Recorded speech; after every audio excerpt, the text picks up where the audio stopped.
Good evening. I want to welcome everyone to tonight's presentation. This is our distinguished speaker series for 2021. This is our first event for the year, first of what will be many this year. Just as a reminder, we hold these distinguished speaker series about every other month or so, and we've actually been the DSS team has been working on this one for really several months, and so I want to commend them and the speakers right off the bat for what I expect and I anticipate is going to be just an outstanding presentation tonight. My name is Charlie Sparks. I'm currently the region president for Hill Country region here in PCA. As I said, we've got a unique event tonight. It's unique in a lot of ways. We've got two presenters tonight, and both of them have international connections. One is a veteran of the particular event that we're going to be talking about tonight, which is the Pikes Peak International Hill Climb, and the other is a rookie in that particular event this past year. One is very well known to the Porsche community, and I'll say that's, here's the sleeper alert. That person is Jeff Zwart. He does, for those of you who don't know, he does really great photography. I always look forward to my Panorama magazine. First place I go is to the inside of the back cover. I want to see Jeff's most recent artwork there. The other is an up-and-comer, and so Kathy Mead is with us tonight. And Kathy, no pressure here, but you're the rookie, and guess what? The world is now watching you and hoping for great things for you in the future. Both drove really great vehicles, great Porsche cars in the event this last year, and they're so cool. I mean, I gotta tell everybody, I salivate over both cars for different reasons, but I'm so jealous of both people for the cars that they get to drive. So we're gonna run the event tonight, and let me get through a couple of introductions in a little bit more detail, and then I'll turn it over to our host for this evening, and we'll get going. So Gordy, if you can take us to the bio for Jeff, and I guess I hear a collective sigh of relief from the entire crowd because I'm not going to read this whole thing. Jeff's bio is just unbelievable here. But I'll let everyone kind of peruse this for a little bit. But you know, some of the really most interesting things that stand out to me are really his international experience and where he's been and where he's driven cars and where he's done his races. But really, where for me, where he's made his mark is with the Pikes Peak International Hill Climb, and he's used 13 different Porsches. He's raced in so many different classes, and he's got a total of 17 years under his belt in terms of racing Porsches. He is a member of the under 10-minute club, which for those of you who don't know, that's kind of a big deal when you go up Pikes Peak. And he's an inductee in the Pikes Peak Hill Climb Hall of Fame. And for 2020, he drove a really special car. You guys are going to get to see that car tonight. And I have to say, he was probably a little timid when he drove it because it was owned by somebody else. And so he might not have put his foot all the way to the firewall on the accelerator. He finished 5th overall, 2nd in his time attack class in 2020. But Jeff is a proven veteran of this and has won it many, many times. Gordy? And then Kathy Mead is going to be up after Jeff. Kathy, by the way, for those of you who don't know, she's a Hill Country member. So we're kind of proud to claim her as one of our own. But Pikes Peak in 2020 was the first race on Pikes Peak that she had done. She drove a 718 Cayman Club Sport. Kathy did so great that she was named Rookie of the Year.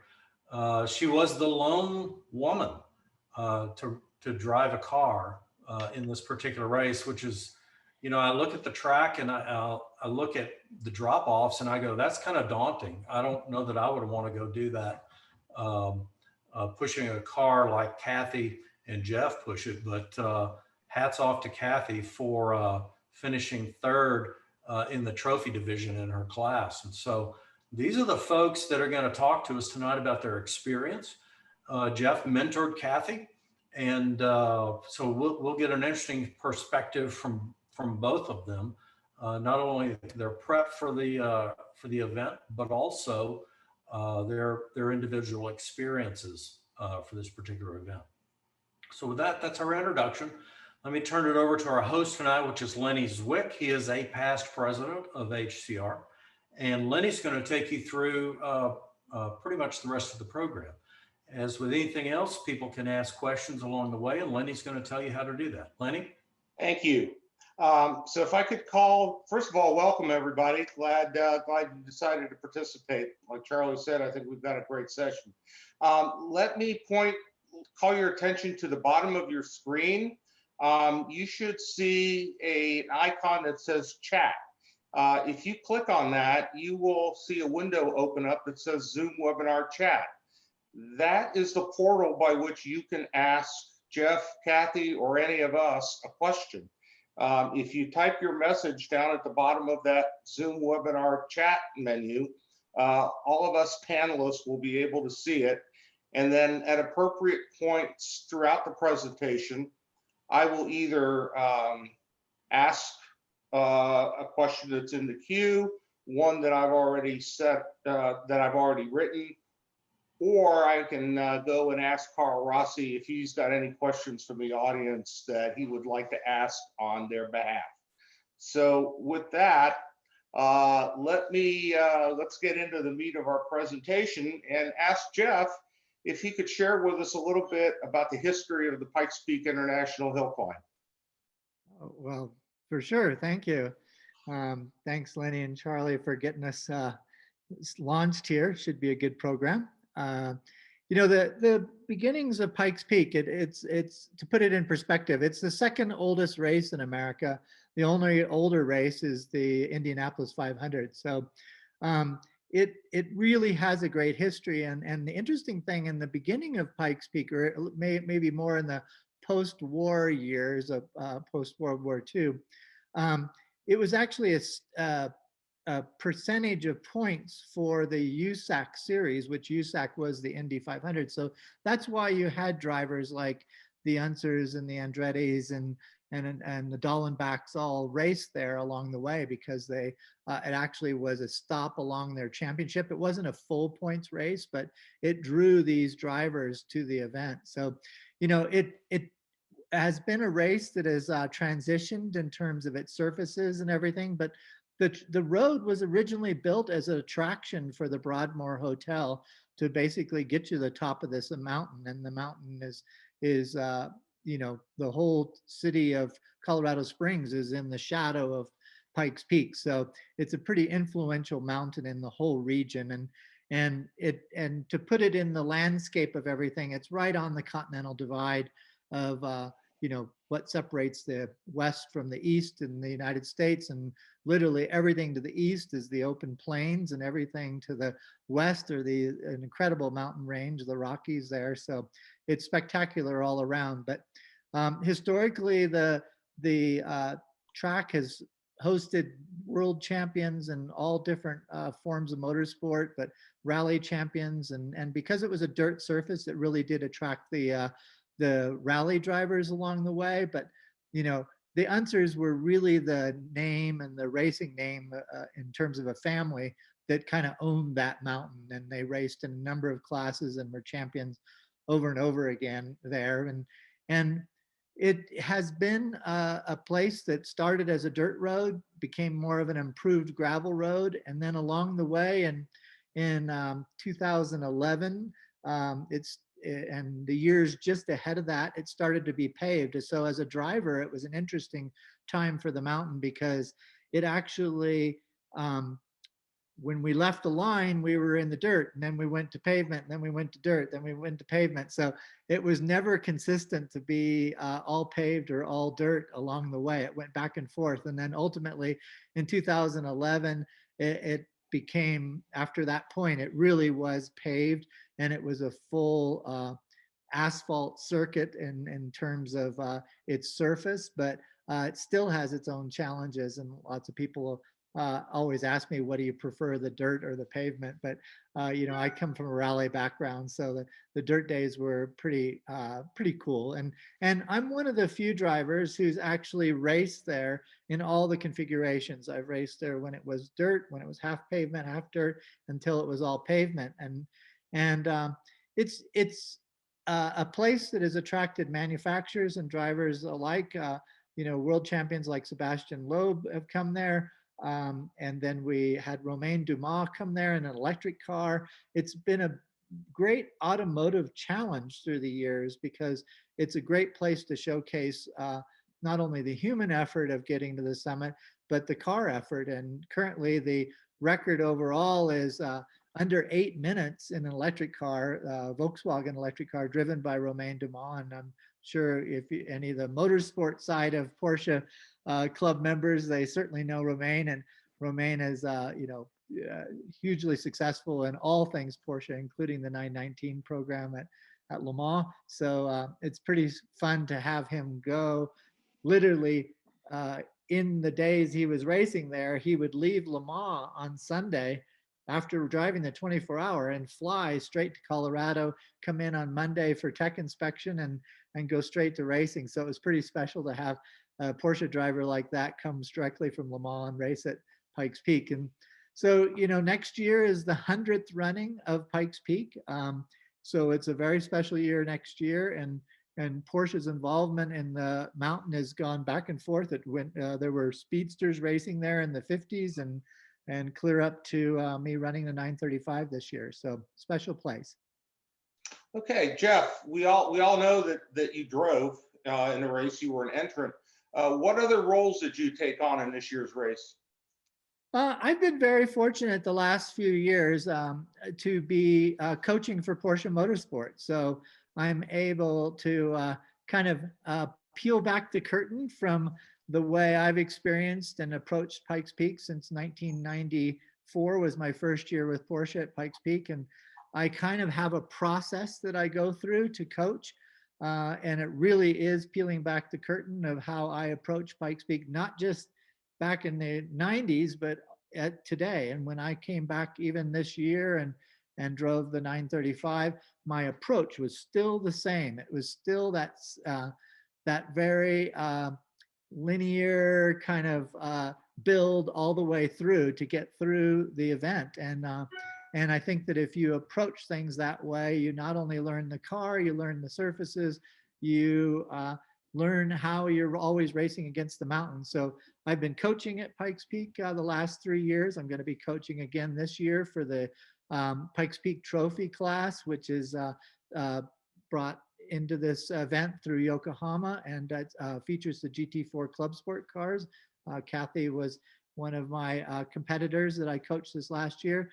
And then obviously I raced, and I was honored to get to drive a very special Porsche family's car, the new Porsche 935. That's a great point that you bring up, Jeff. All of us Porsche files know that the 935 is an iconic classic Porsche race car.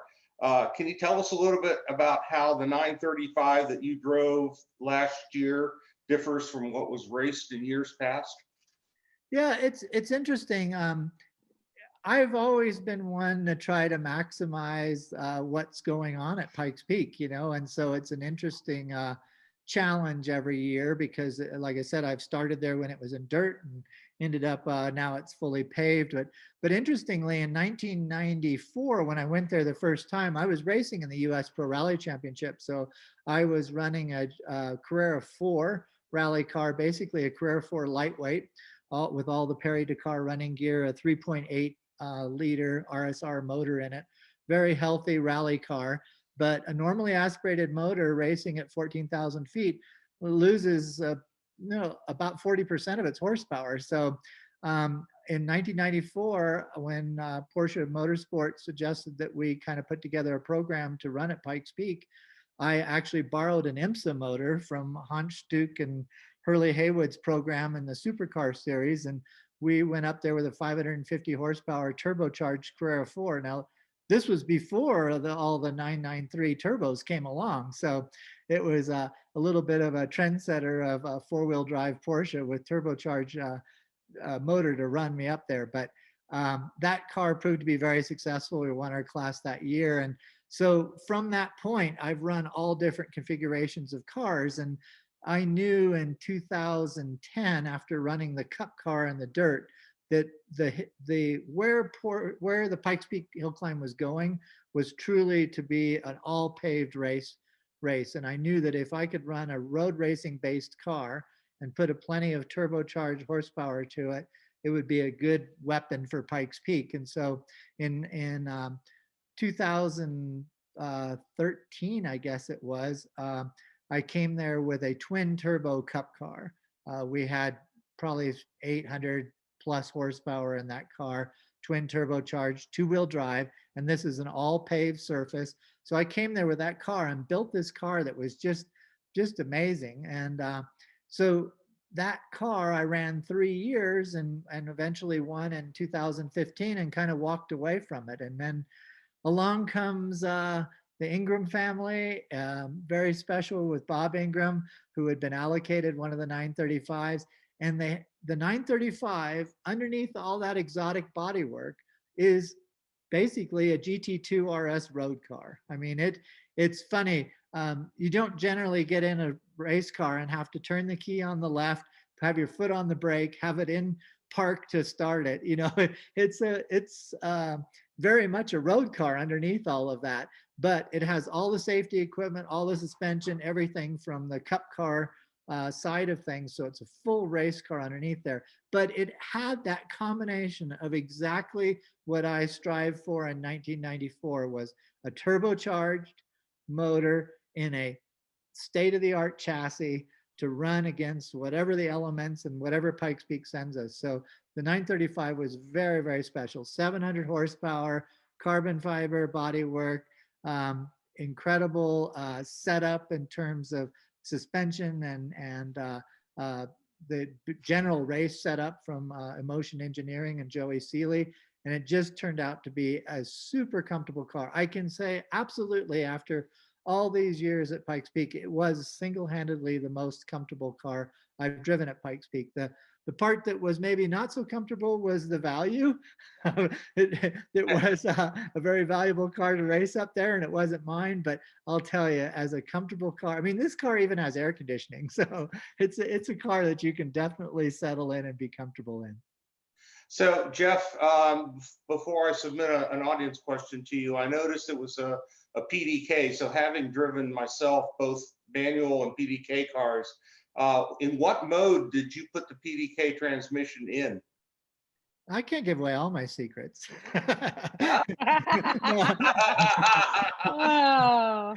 I will tell you that the way the course is and everything, I tried a lot of different things, but pretty much so ran it in a manual mode because the hairpins were very important to get down to first gear and get out of as quick as you can. But there's a lot of times, and as you know, that car kind of learns the way you're driving.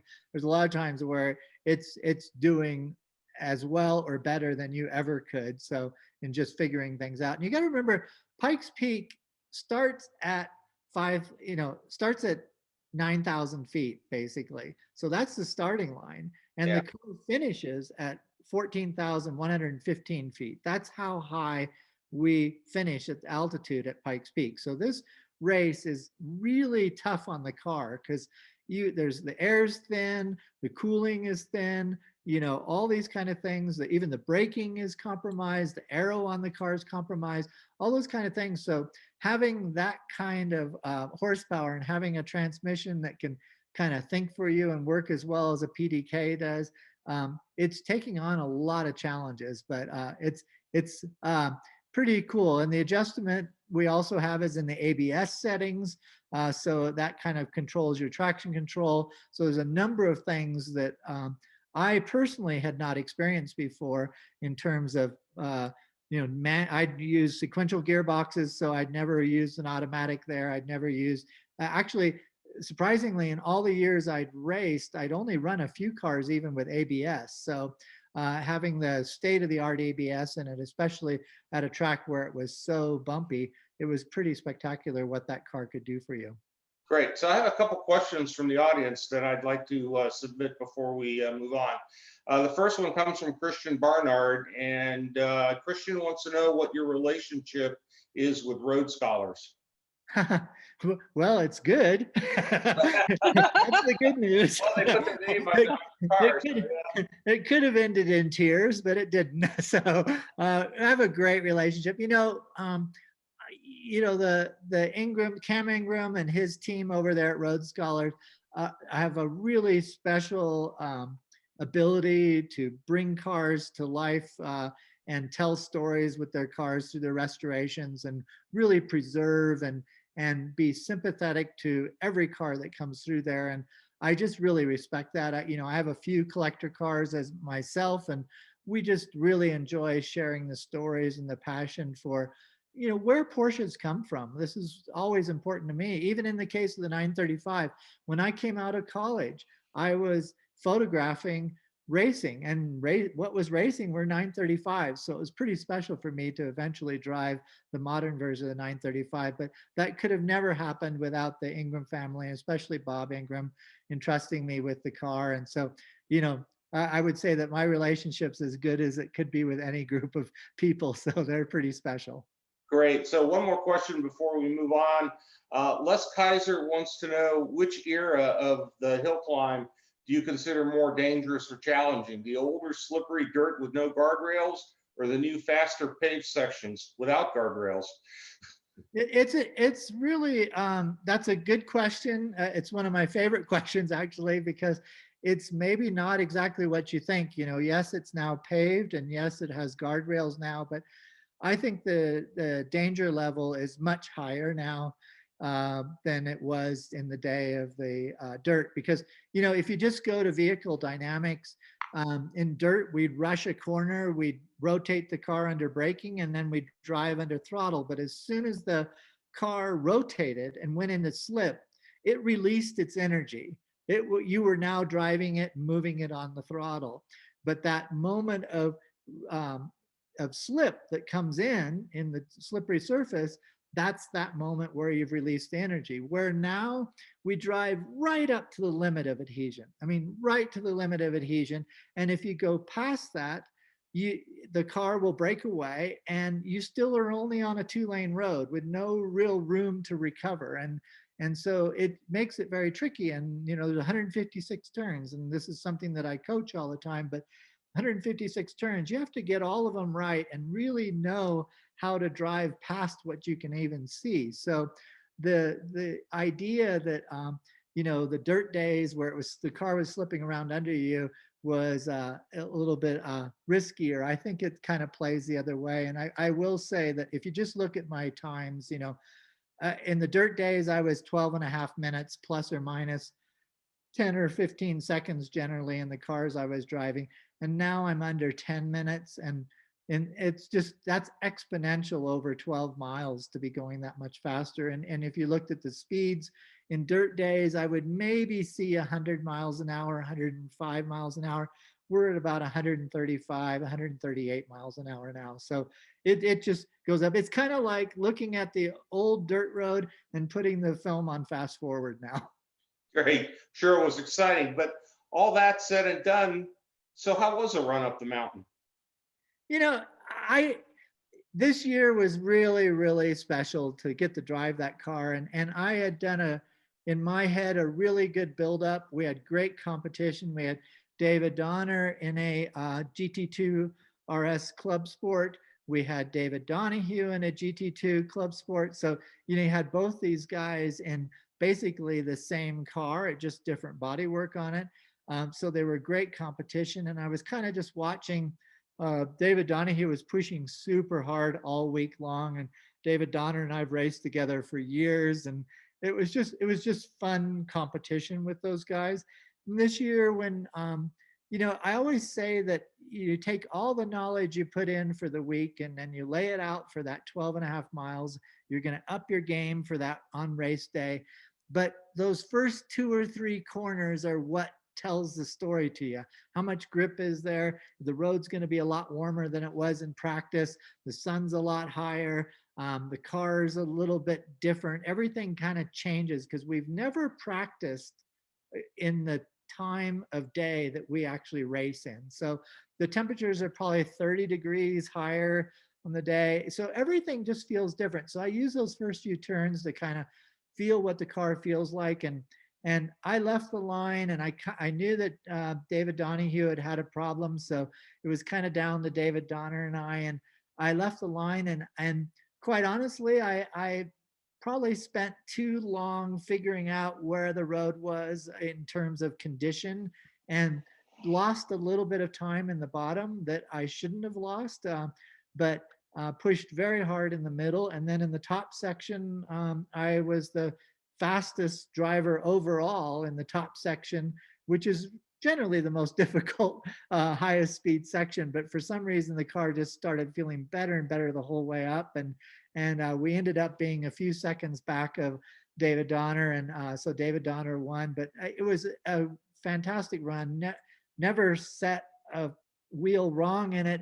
Felt really good. I would probably finished up saying, well, if this race was 15 miles long, maybe we could have won. But I just built my speed up, and it was a great run and had a great time. And it was so important to me also to bring this car back safely and be not a big Porsche news story for the wrong reasons. So yeah. Hey, Marty, so can you share with us some in-car footage that Jeff has provided? Yeah, I think we've got some.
There you go.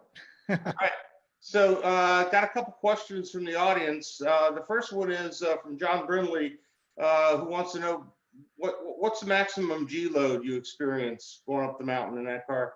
Yeah, it's interesting because of the surface, it doesn't have a traditional racing groove with rubber down in it. And it also is quite sandy because of the um, altitude there of being up there. So we're well over 1G, but we don't have the sustained loads that we do at road racing, and you don't kind of set the car up to sit and have high levels of grip because of the aerodynamics and everything and the rough surface that we have to deal with. So it's a little different than traditional road racing, but the G's are well up there, but I can't tell you exactly where they're at, but they're not as high as a traditional road racing circuit that really has a line and a groove down in it. Thanks. And Doug Jacobson wants to know if Larry Chen shot that video. Larry did the still photography. A lot of these photographs you're looking at, like the one right here, but Will Rogie, who's done a number of videos and actually works with me on my film crews, he's the one who shot the video, and he did a great job again on it. Okay. Doug also wants to know what your top 5 experiences are. I guess in your long and storied career. Oh, well, certainly from the racing side, and I'll put that all relative to Porsche, because certainly the first win in '94 was really special because it was my first program with Porsche there, and I actually crashed on the first day of practice, and we put the car back together, and it was very embarrassing considering what I was trying to do there, but I came back and was able to win that year, and then to be asked to do the Trans-Siberia race. So I raced from Moscow to Ulaanbaatar, Mongolia in the Porsche Cayennes, and then I think really to be able to come back here in the 935 was really one of the top experiences. And then from my own side of things is that really I was asked to do the Panamera launch, and that was a very significant television commercial that I shot. So that was the family tree where all the vehicles, we had almost 40 historically significant cars that were there, and they told the story of what led to Panamera, and it became a very iconic commercial for Porsche. And then certainly in my own personal life, to still have my first car that I ever bought with my own money when I got out of high school, which is the yellow 914-6. And I have now taken that 914-6. I took it off to college. Then I went and did the Panama, Alaska Marathon Rally, which was 10,000 miles, 25 days, stage format rally, finished second overall in that. And then to still have that to this day. And here in Colorado, I've got studded snow tires on it and drive it all winter long. So those moments, that I would say those are my top 5 Porsche moments. Cool. Thanks for sharing those with us. So before we move on, I want to thank Kathy again on behalf of all of us that put together this presentation and Hill Country Region. So thank you for joining us, Kathy. And I'm sure that many in the audience are curious about what motivated you to attempt this challenge. It's not, something that most normal people are going to wake up and go, gee, I think I'll go race up a mountain, next month or next year. So what motivated you to attempt it? Can you share that with us? Well, what Porsche owner doesn't want to drive their car up a twisty mountain road when it's closed just for them? Great answer. If it's closed, you get to drive on both sides. It's just a fantasy. Oh yeah, it's dangerous, but it's a public road. So yeah, I want to do it. And I get to drive it not just in my, Cayman S or something, but I get to drive it in a Porsche race car. Of course I want to do that. That's great. That's great. That's a great answer. So how was the GT4 that you drove, the Cayman Club Sport GT4, how is that different from the street car that is available to us mere mortals? And who helped you out with the car? Okay, first of all, this car is available to mere mortals. Ah. It's you I mean, it's not like you walk into the dealer and buy it. I guess what I did was I contacted Porsche Motorsport. Um, this is actually the first Porsche I ever ordered. It's not my first Porsche ever, but it's the first Porsche I ever ordered from the factory, and it was pretty fun waiting for it. As for the differences between this and the street car, I mostly know about the 981 GT4. And if you're on track with the 981 Club Sport, really honestly, the biggest difference in lap time is going to be that the race car has slicks. And once you've driven on slicks, I've never driven an RS, but I gave up my GT3 because driving on slicks is so much better than more horsepower on street tires. But otherwise, there's a ton of differences. Okay, it's a factory built race car. It's not a street conversion. So it's built around the tub. This car, let's say I made a list because you asked me this before. So it's got a roll cage, fire extinguisher. It doesn't have a fuel tank. It has a fuel cell. This car has an escape hatch like a cup car does, but the 981 does not have an escape hatch. This car has a dual master cylinder.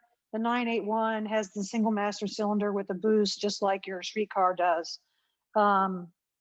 This both cars have PDK, which is awesome. I'll try to stop myself from raving about the PDK. Jeff already talked about that. Manual or Sport Plus automatic? Well, it doesn't have Sport Plus. It's either manual or automatic. How'd you drive it? I drove it in manual. I always drive it in manual.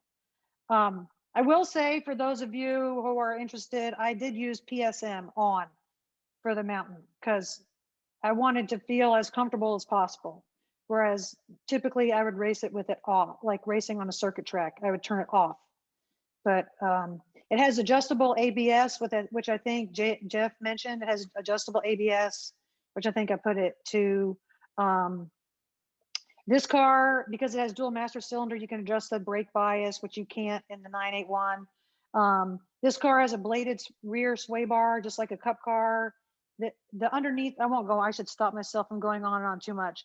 But this car also has like studded wheels for quick changes, et cetera, stuff like that. So there are a variety of things that make it what I would call a real race car. And the 718 version is more of a real race car than the 981 version. The 981, it was kind of half and half, and its street aspects were very obvious sometimes. So I guess that would be the shortest I could summarize that of the differences. And I forgot what your second question. Oh, who helped me? So yeah. Mike Kahn was my pit crew, and I personally would never think about doing this race without somebody to help me. There was a guy in our class who supported himself, and God love him, but I wouldn't do it.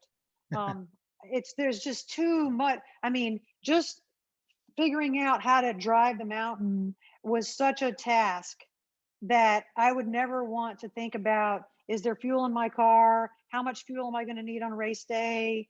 Doing the inspections between practice days, all that stuff. And plus it's great to have a sort of a second brain, somebody to talk to about it. And so that was my pit crew. We used the Yokohama street tires, so we didn't need tire warmers, which, I mean, I don't know what all Jeff's crew did. He had a bunch of people helping him. But one of the things you need a pit crew for is, if everybody else seems to use tire warmers, and but we didn't, because that was not, our tires didn't need that. Or I don't know, maybe they could have used it, but that was the rules. We didn't use tire warmers. Got it. So there's a list, there's an item on this, on the list of things in the car, which most people might not expect, and that's driver oxygen. Yeah, so we're allowed, if not encouraged, to use oxygen, which was one of the very first questions I asked when I was considering racing the race. One of them was, is it paved? If it had still been partially dirt, I'm pretty sure I'd have said no. But I live at 600 feet here in Austin with all the rest of y'all, and I have been to altitude and never had any really serious illness issues. But I didn't want to have brain fade at 13,000 feet when I'm driving around some blind turn, trying to remember, is this the turn into bottomless pit, or am I already a gravel pit, or Boulder Park or whatever it was. So I'm totally driving with oxygen.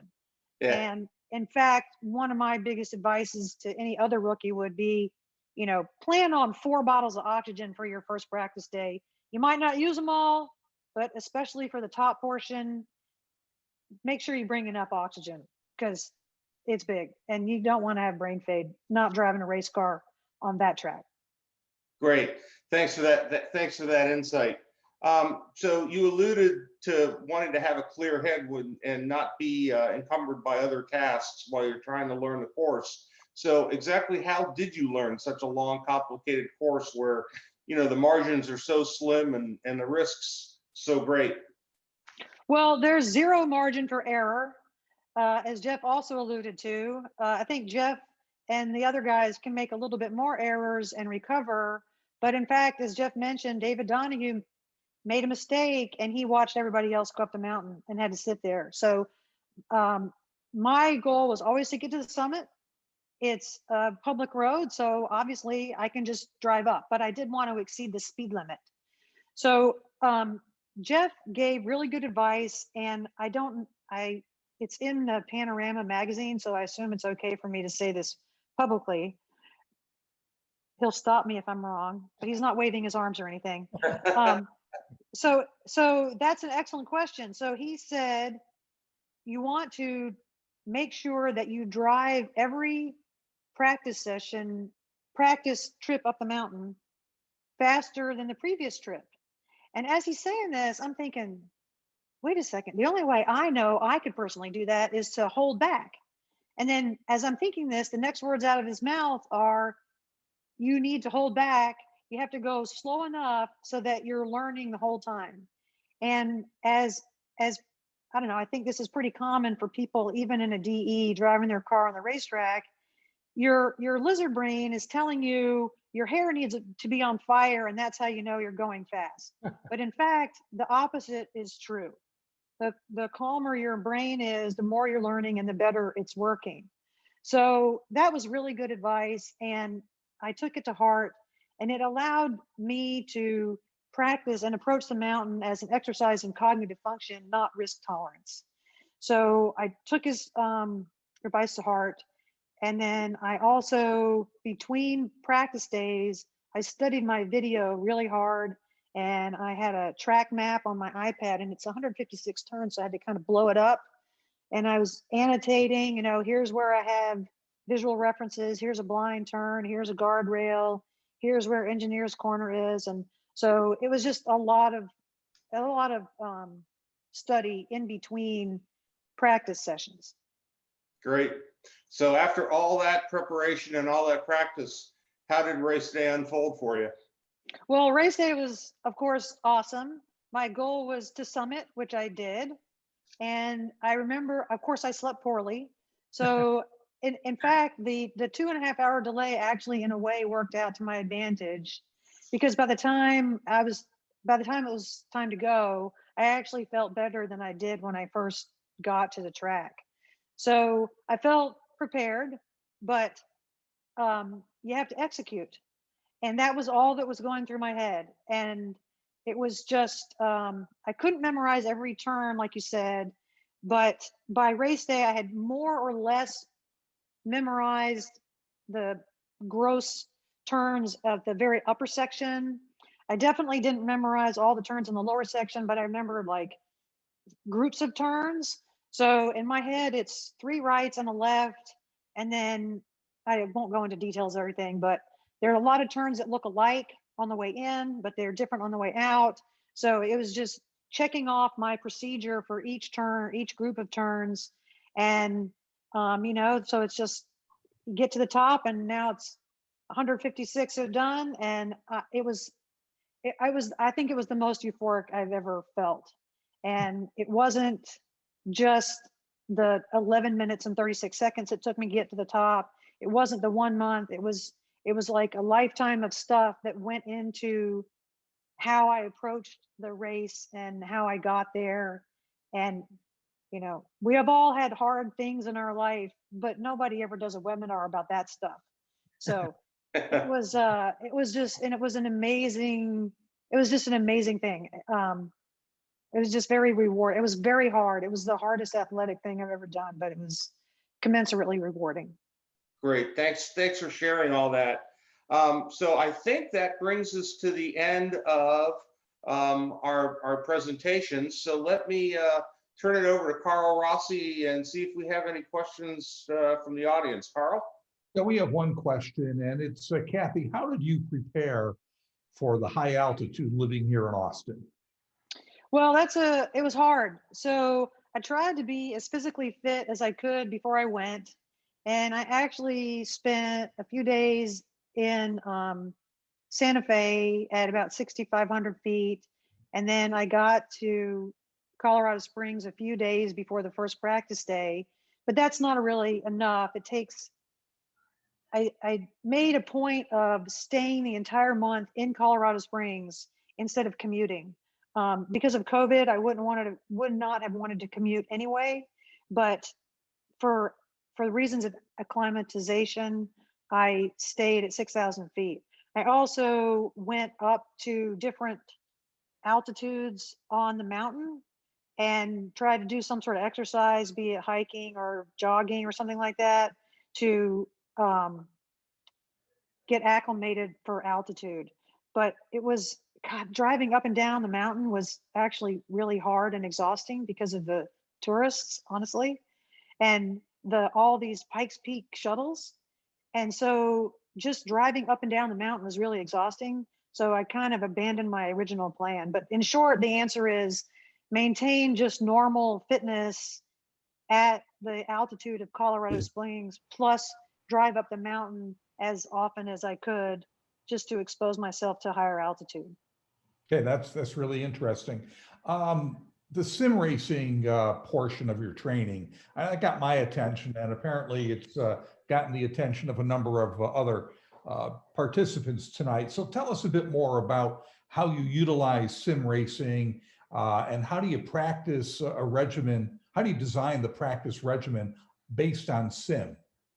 Okay, well, first of all, let me just say that I did the sim and I studied other people's video before I went there.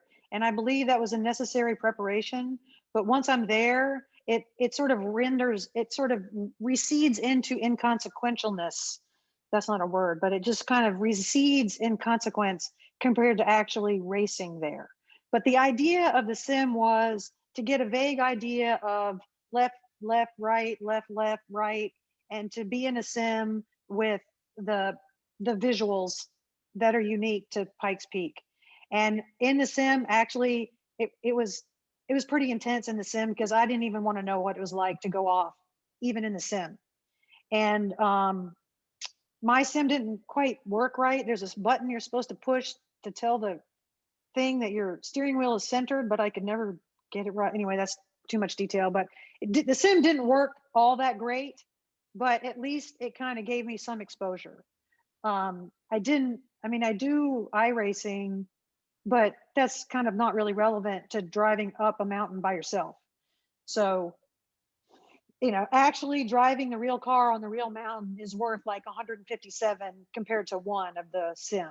But I'm not saying don't do it if you're going to try this race. I'm not saying don't do it in the sim. I'm just saying expect that when you get there, it's going to feel all different. I mean, it's just I've prepared for other tracks in the sim, and watching video circuit tracks, and that's good.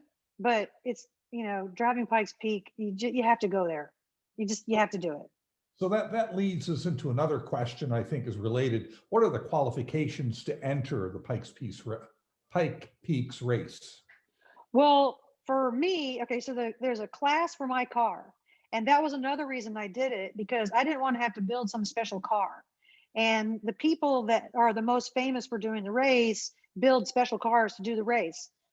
Jeff drove his 935, so that's a little bit of an exception. But the guy who won overall this year Jeff can correct me, but Clint had a special built car, and I didn't want to do that. So in my case, I had the car and there was a class. And so I submitted an application, and everybody who wants to drive has to submit an application. And I learned later that Jeff was the one that reviewed the applications. So beyond that, I think Jeff is the one to answer, how does a club sport owner actually get accepted? But I did have to submit my experience and the names of 3 references. So I had to actually submit a lot of information, and then Jeff reviewed that. Okay, great. Thank you. Doug Jacobson asks, Jeff, apparently there's a picture of you out there on Instagram driving around with a canoe, I'm assuming on top of the 914. When are you going to take that up to Pikes Peak? Well, actually, it wasn't in 2020, but 2019, I did show up. The car that I drive with the canoe is our family summer car, which is a 1953 Prie 356. And I have a canoe, but the canoe is 16 feet long, so it's actually longer than the car. But the unknown thing that most people don't realize is the canoe's carbon fiber. So I have like the highest tech possible canoe on the lowest tech possible car. So it's a funny combination. But I will say, I want to say before we get finished here, is that, listening to Kathy talk about how she prepared for the race, it really, she is the classic, in my mind, student to have, the person that comes there and really does respect the mountain. And the mountain is extremely complex, and they're talking about the oxygen and altitude and all those things. It's so complex. And yes, I've looked at the sims and I've spent a little bit of time on the sims, but as she says, there's nothing that kind of replicates the altitude, the nuances, the subtle things. This isn't, you don't turn into turn 9 every minute and 30 seconds. You're 156 turns for the first time all the way through. So it's just, and you don't get the replicate of doing turn 9 over and over again. It's just, you have so little practice. And so she really did her homework and those kinds of things. And, I live at 9,300 feet. So I'm at altitude that we start the race at. So I have an advantage there, but most everybody that comes there, you just don't even understand how much the altitude just knocks it out of you too. So I was really, really happy with Kathy's progress, and she really did prove that going faster every single day and really putting it together on race day. So it was pretty special for me to see happen. Okay, thank you. Lenny, just one more question. And I guess I'm not sure who this would be directed to, either Kathy or Jeff, but if somebody wanted to do this, how big should their bank account be in order to get into a race such as this?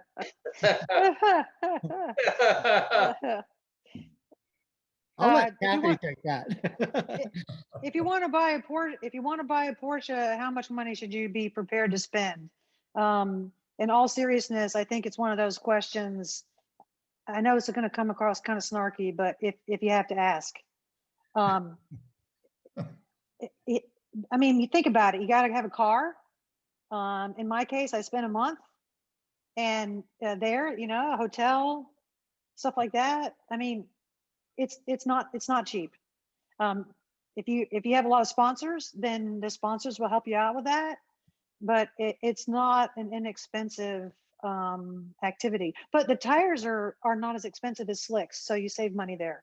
And I will say too is that surprisingly, there isn't a lot of wear and tear on the car. You aren't really beating up your brakes or beating up, just equipment on it. It's true. Realistically, you only have run about 5 times up the mountain before you race. So, you've only got like 60 miles that you've put on it running uphill before you even race. And then the race itself is 12 miles. So the actual wear and tear costs are fairly low. And then obviously, if you want to run a club sport class, you have to have a club sport, but there you can rent one, or you can buy one, or you can find a used one somewhere there. There's a number of ways to approach it, but it really does vary how much that event will actually cost you. Okay. All right. Thank you very much. And that's it with the questions, Lenny. Great. Okay. So I guess with that, I'll turn it back over to Gordy to wrap things up. Well, we'll turn it over to Charlie Or to Charlie. Point. Well, first of all, I just want to give a huge thank you to both Jeff and Kathy for joining us tonight. And for those of you who don't know, we spend a little bit of prep time. You know, you can't pull off a race without some prep time. You can't pull off one of these DSS sessions without some prep time. So we appreciate both of you prepping with us and enduring our prep for this program. But I think as in all things, preparation pays off, and we really do appreciate the time that y'all spent with us and with our members tonight, and in sharing your experiences. And boy, it's awesome to see you guys tackle something that for most of us is just in our dreams. So we really appreciate the time that you spent with us tonight. So thank you for that. But lastly, what I want to also do is give a glimpse as to some of our upcoming events for the Hill Country region. And the next one coming up here on your screen is this Saturday on January 23rd. We do have our annual meeting. We'll do it via Zoom, so it'll be virtual this year. And we start at 3 p.m. It's out there on our calendar as well as the Sunday email that I sent out to all the members. We have our Carrera of the Americas Club race, which also features a solo high performance DE coming up at the end of February. And then our next DSS, this one's pretty special because I'm going to announce something for the first time tonight that no one else, well, I think there's one other person on this call that knows about this, but we've got Magnus Walker already not only in our sights, but we've got him nailed down to one of a couple of dates in mid-March. So the next DSS will feature Magnus Walker. For those of you who don't know, when I first started growing my beard out, my wife this last year asked me how long I was going to grow it. And I said, I think I'll grow it to Magnus Walker length. And she gave me a really dirty look. Was really not very pleased with my suggestion there. But we've got Magnus Walker either on March 16th or 17th. And we'll be nailing that one down here pretty soon and letting everybody know. May 1st, we had to reschedule our holiday party from December because of all the COVID restrictions. We've now got that set up as a spring fling out at the same location at the Hills Country Club. We'll try it. It's on the calendar, and hopefully we can pull that one off. And then we've got May the 8th as our first autocross in quite a while that we'll do here in the Hill Country region. And so that one's set and ready to go out at the Travis County Expo Center. And then May 15th on the agenda as well as the Tire Rack Street Survival Program. This one is a little bit iffy. A lot of it's dependent on several factors, not the least of which is our national Tire Rack program being able to get kicked off. And so after that, we've got tours and rallies and tech sessions that are beginning to be planned for the year. And so be watching our club calendar, be watching the Sunday emails that now come out from me. I know everyone was used to getting those from Tuffy, and they'll come out now bi-weekly from me and give you as much information as we know. And with that, I think we're wrapped up for the evening, except for one thing. Sorry. I need to thank the DSS team here because it's through the efforts of our Vice President, Carl Rossi, our club secretary, Gordy Robbins. Lenny Zwick is past president. He's on our DSS team as well. It's through the efforts of these three people, along with Tuffy Von Briesen, our past president, that enables the DSS to come to you. And I want to thank these gentlemen for the job that they've done, and some of them for the job that they continue doing as we move into 2021. Hats off to all of you guys. So thank you very much and appreciate everybody joining tonight. Thanks.